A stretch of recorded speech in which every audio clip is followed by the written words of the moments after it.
좋으셨지요? 네. 저는 어땠을까요? 어제 밤에 잠도 잘 안 오고요. 어제 잠도 설치고 또 계단 하나 올라오는데 발이 너무 무거웠어요. 교회적으로는 벌써 새해 두 번째 주일입니다. 하지만 우리의 세상 달력에는 한 해를 마무리하고 새해를 준비하는 마지막 달력이 아직 한 장 있네요.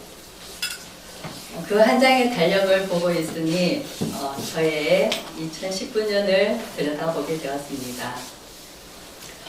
저에게 2019년은 제 능력으로는 하기 힘든 어떤 어려운 상황에서 저에게 주는 용기와 도전과 두려움에서 오케이 했던 세 가지 큰 사건이 있었습니다. 첫째는 2019년 전교인 여름수련회 준비위원장, 둘째는 가을이 너무 예뻤던 10월의 어느 날 전라도 진안 시골 마을의 한글 학교에서 할머니들과의 노래교실, 셋째는 오늘 이 자리에 서게 된 평신도 설교입니다. 이 큰 사건들을 준비하면서 기다리는 과정에서 제 스스로에게 속삭이는 말이 있었어요. 그건 덕분에 였습니다. 여름수련회 준비위원장 덕분에 나는 장급은 아니구나 절절히 느꼈어요. 하지만 함께하는 소중한 사람들과 그 시간들이 참 감사했습니다. 수고한다, 잘하고 있다, 그런 응원의 소리가 힘이 되었고요. 시골 마을에서의 아코디언 노래교실은 제가 꿈꾸던 버킷리스트 중에 하나인 문화소외지역 어르신들을 위한 공연을 작게나마 실천하게 되었습니다. 내년에 꼭 또 오라던 할머니의 그 말이 귀에 맴도네요. 아무래도 이 세 가지 중에서 가장 도전적이었던 것은 평신도 설교겠죠. 제가 오케이 하고 나서 바로 후회 막급이었어요. 내가 도대체 무슨 짓을 한 건지 하면서요. 그래도 덕분에 교회에서 하는 성서 공부도 하고 말씀 묵상과 나의 신앙도 체크해보는 기회였으며 도서관 나들이도 하고, 근데 뭐니 해도 아마 평소와는 다르게 예배 시간에 설교에 엄청 집중하게 되더라고요. 이 모든 게 감사한 일이죠.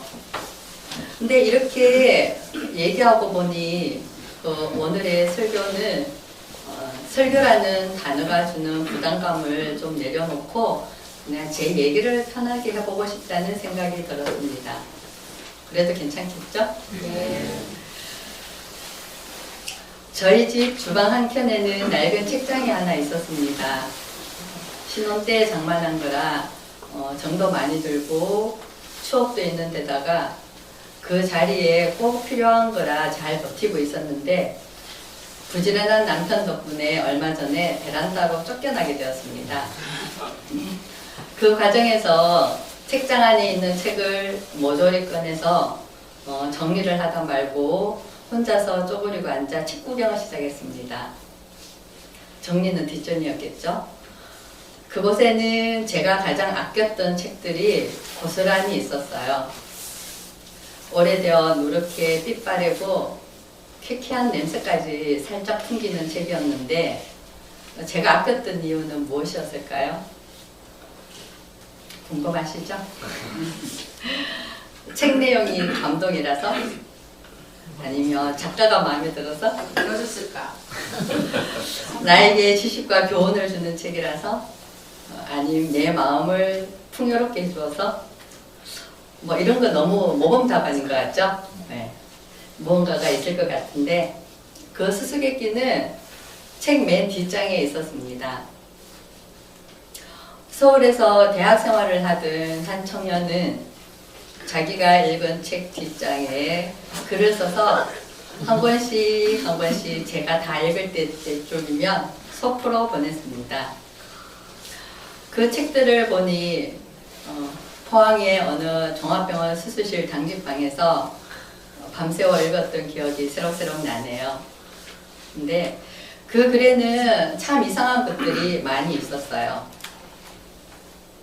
날짜를 적을 때 통일염은 47년 몇월 며칠이라고 적혀 있었어요.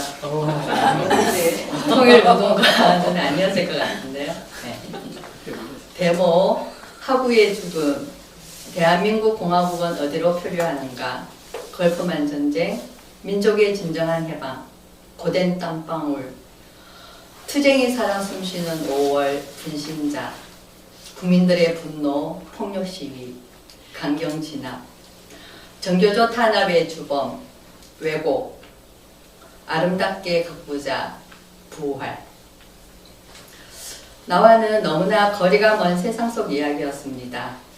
왠지 무섭기도 하고 궁금하기도 하고 아주 신선한 충격이기도 했습니다.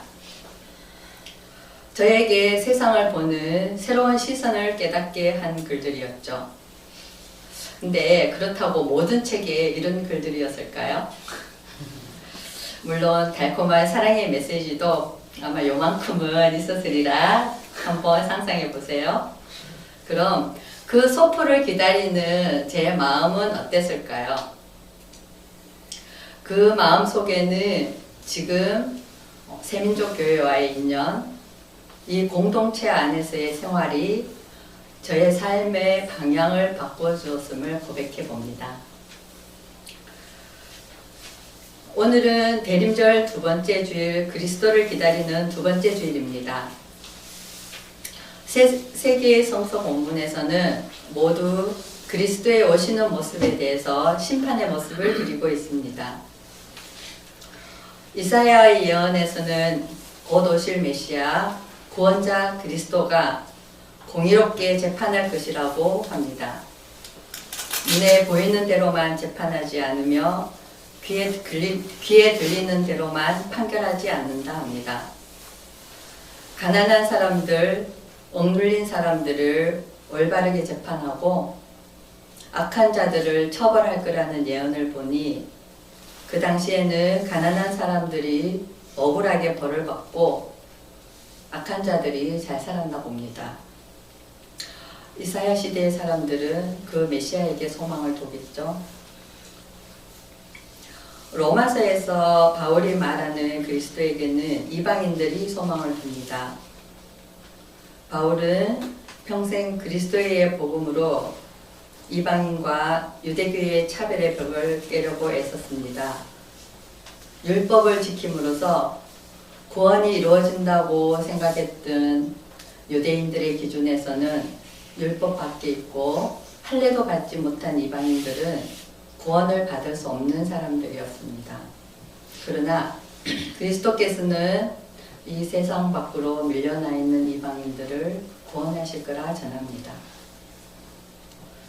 복음서 이야기는 우리가 많이 들어본 이야기입니다. 세례 요한이 물로 세례를 주며 회개하라는 이야기에 집중하였던 것으로 제가 생각이 듭니다.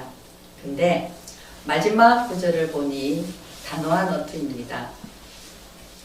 도끼를 나무 뿌리에 갖다 놓았다는 그 표현은 도끼로 나무를 찍기 전, 들어 올리기 전 조준하기 위해서 갖다 놓았다고 합니다. 나쁜 나무들은 다 불태운다고 하고 타작마당에서 고식들을 걸러서 알곡은 곡간에 넣고 쭉정이는 불에 태운다고 합니다. 이것은 분명 심판이죠. 이사야서의 몽둥이가 떠오릅니다.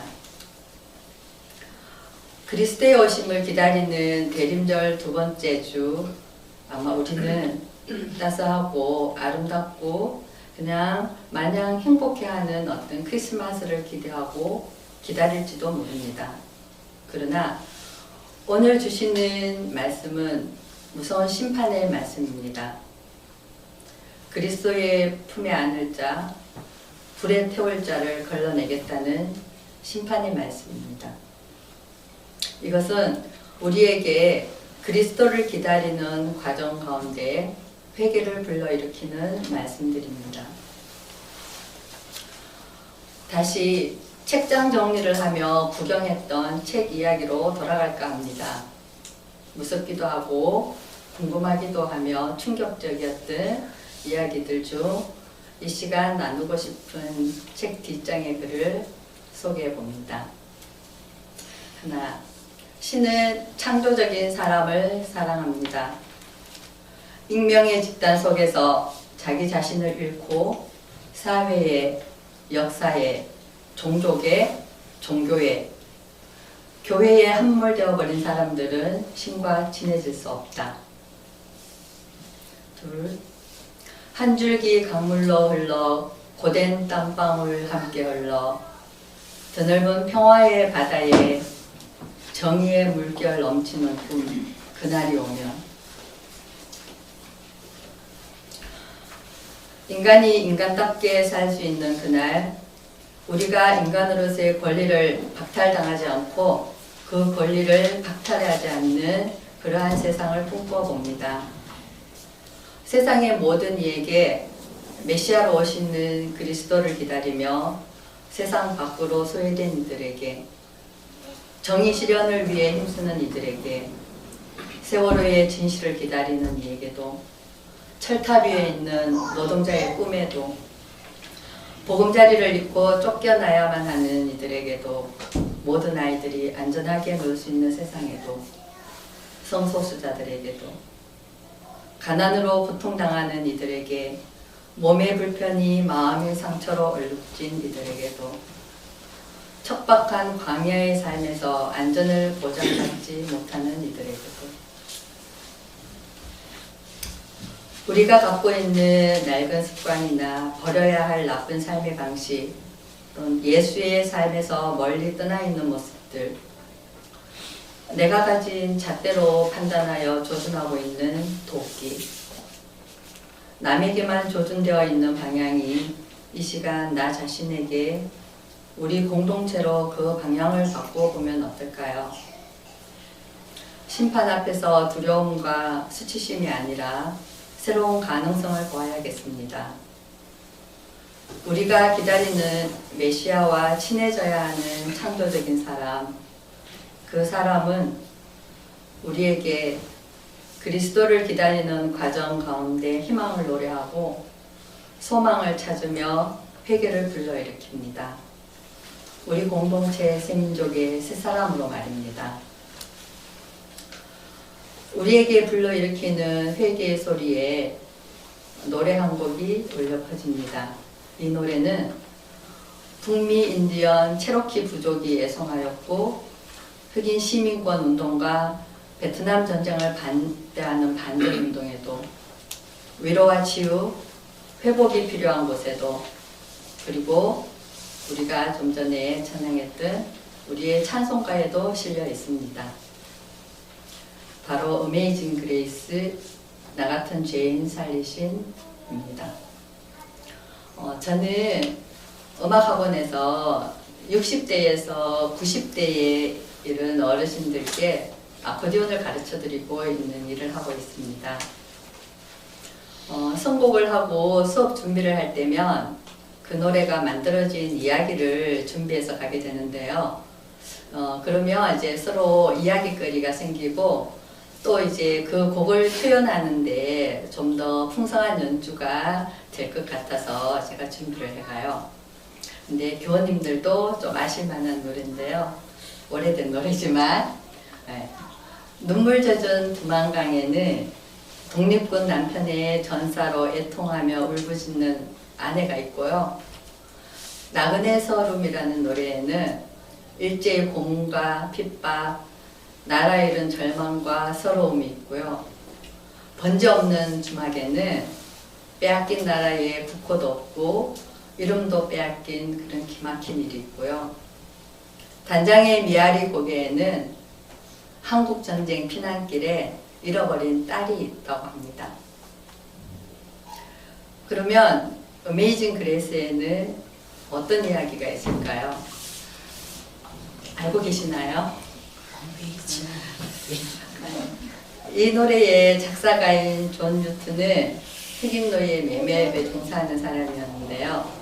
노예선의 선장이 되었을 때 그가 탄 배가 폭풍우를 만나서 자초될 위기에 빠지게 되었을 때 하느님께 간절하게 기도를 드렸다고 합니다.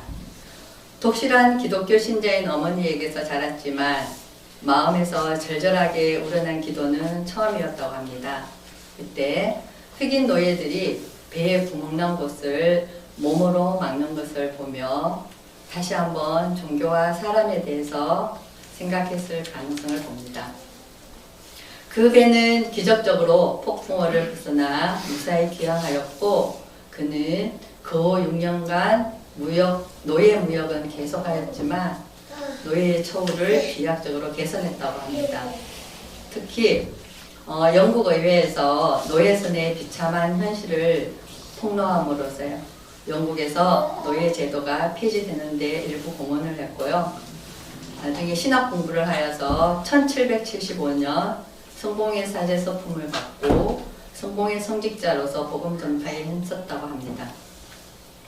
이러한 존 뉴턴에게 감화받은 유력한 국회의원 윌리엄 월버포스의 노력으로 영국에서 노예제가 결국 철폐되고 전 세계로 그 영향이 파급되었다고 합니다. 그리고 이 제목에는 두 편의 영화도 있습니다. 2006년에 이 이야기의 실화를 바탕으로 한 영화와 하나는 얼마 전에 개봉한 소울의 여왕 흑인 여성 가수 아레사 프랭클린의 가스펠 녹음 현장을 담은 다큐 영화입니다. 영화 속에 이런 글이 있었습니다. 신앙이란 늘 입으로 고백될 뿐만 아니라 반드시 삶 속에서 실천되어야 한다고. 광야에서 외치는 이의 소리가 있다. 너희는 주님의 길을 예비하고 그의 길을 곱게 하여라. 우리는 알고 있습니까? 주님의 그 길을. 용기 있게 그 길을 걸어가기를 결단하며 우리가 세민족 공동체가 함께 걸어가는 길동무가 되어줍시다. 대림절 두 번째 주일이며 인권주일의 이야기를 마칠까 합니다. 어메이징 그레이스를 들으면서요.